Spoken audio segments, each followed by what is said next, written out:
ಎಲ್ಲರಿಗೂ ನಮಸ್ಕಾರ. ನನ್ನ ಹೆಸರು ತುಂಗ. ಎಲ್ಲರಿಗೂ ನಮಸ್ಕಾರ.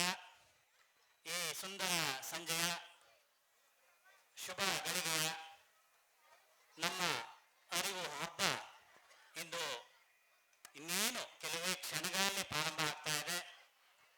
ಆತ್ಮೀಯ ಪೋಷಕರೇ, ಪ್ರೀತಿಯ ಮಕ್ಕಳೇ, ನಾವು ಈ ವೇದಿಕೆ ಮೇಲೆ ನಮ್ಮ ಮಕ್ಕಳು ವಿಜೃಂಭಿಸೋದನ್ನ ಎಷ್ಟೋ ಬಾರಿ ನೋಡಿದ್ದೇವೆ. ನಿಮ್ಗೆ ಎಲ್ಲರಿಗೂ ಗೊತ್ತಿರೋ ಹಾಗೆ ಈ ದಿನ ಇದೇ ವೇದಿಕೆ ಮೇಲೆ ನಮ್ಮ ಶಾಲೆಯ ಶಿಕ್ಷಕರು ಮತ್ತು ಪೋಷಕರು ರಾರಾಜಿಸೋದನ್ನ ನಾವೆಲ್ಲ ಸೇರಿ ಆನಂದಿಸೋಣ.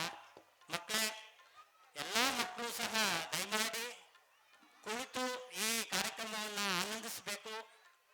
ಪುಟ್ಟ ಮಕ್ಕಳು ದಯಮಾಡಿ ಪೋಷಕರು ಅವರನ್ನ ತಮ್ಮ ಸುಪರ್ದಿಗೆ ತೆಗೆದುಕೊಂಡು ಈ ಒಂದು ಕಾರ್ಯಕ್ರಮ ಯಾವುದೇ ಅಡಚಣೆ ಇಲ್ಲದ ಹಾಗೆ ಮುಂದುವರಿಯೋ ಹಾಗೆ ಮಾಡಬೇಕು ಅಂತ ಹೇಳ್ತಾ ಈ ಒಂದು ಕಾರ್ಯಕ್ರಮವನ್ನ ಈಗ ಪ್ರಾರಂಭ ಮಾಡ್ತಾ ಇದ್ದೀವಿ.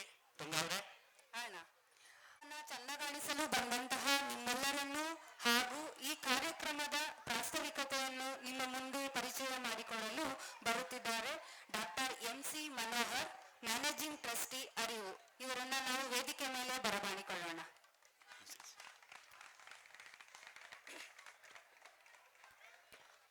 ಎಲ್ಲರಿಗೂ ನಮಸ್ಕಾರ.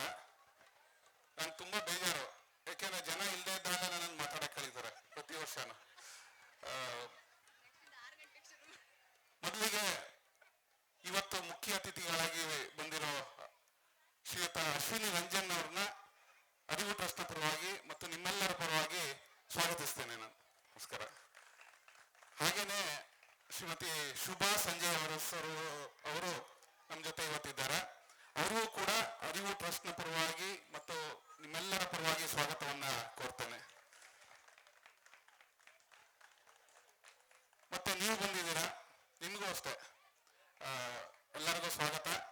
ಶಿಕ್ಷಕರು, ಪೋಷಕರು, ಮಾಜಿ ವಿದ್ಯಾರ್ಥಿಗಳು, ಬಹಳ ಖುಷಿ ಆಗ್ತಿದೆ ಇವತ್ತು ನೋಡಿ. ಮುಖ್ಯವಾಗಿ ಇದು ಶುರುವಾಗಿದ್ದು ಅರಿವು ಟ್ರಸ್ಟ್ 2007ರಲ್ಲಿ.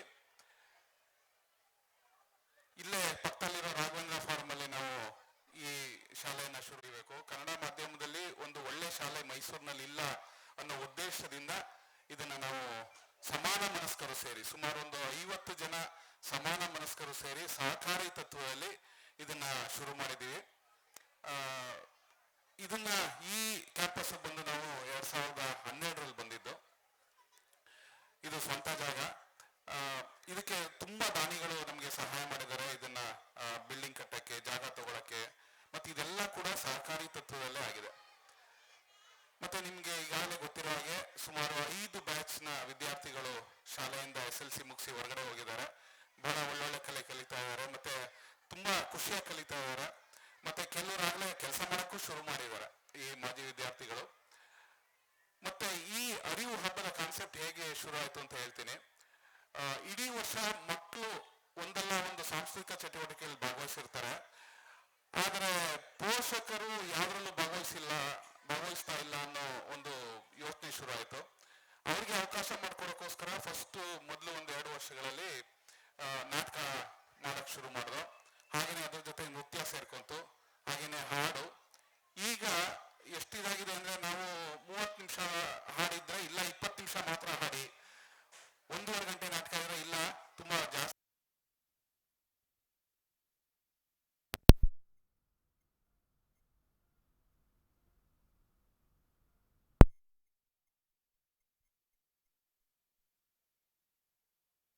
ಆಗಿದ್ದಾರೆ. ಮತ್ತು ತುಂಬಾ ಜನ ಇವಾಗ ನೋಡ್ಬೋದು ವಾದ್ಯ ಸಂಗೀತದಲ್ಲಿ 1 ತಿಂಗಳಲ್ಲಿ ಗಿಟಾರ್ ಕಲಿತು ನಿಮ್ಮ ಮುಂದೆ ಪ್ರದರ್ಶನ ನೀಡಲಿದ್ದಾರೆ.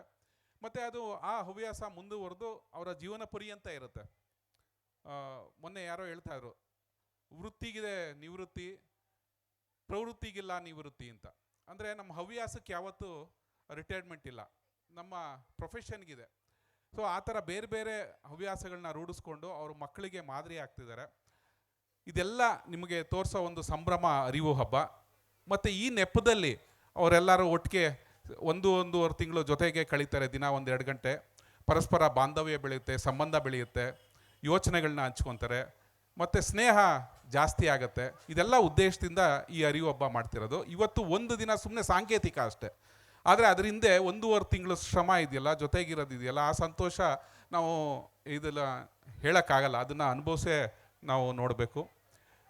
ಭಾಳ ಚೆನ್ನಾಗಿ ಪ್ರಿಪೇರ್ ಆಗಿದ್ದಾರೆ ನಮ್ಮ ಪೋಷಕರು. ಇದನ್ನು ನಿಮ್ಮ ಮುಂದೆ ತೋರ್ಸೋಕೆ ಉತ್ಸುಕರಾಗಿದ್ದಾರೆ. ನಿಮ್ಮನ್ನೆಲ್ಲ ಮತ್ತೊಮ್ಮೆ ಈ ಕಾರ್ಯಕ್ರಮಕ್ಕೆ ಸ್ವಾಗತಿಸಿ ನಾನು ಕಾರ್ಯಕ್ರಮವನ್ನು ಮುಂದುವರಿಸಬೇಕು ಅಂತ ಕೇಳ್ಕೊತೀನಿ. ಎಲ್ಲರಿಗೂ ನಮಸ್ಕಾರ. ಹಬ್ಬದ ಬಗ್ಗೆ ನಿಮ್ಮೆಲ್ಲರಿಗೂ ತಿಳಿಸಿಕೊಟ್ಟಂತಹ ಡಾಕ್ಟರ್ ಮನೋಹರ್ ಅಣ್ಣ ಅವರಿಗೆ ಧನ್ಯವಾದಗಳು.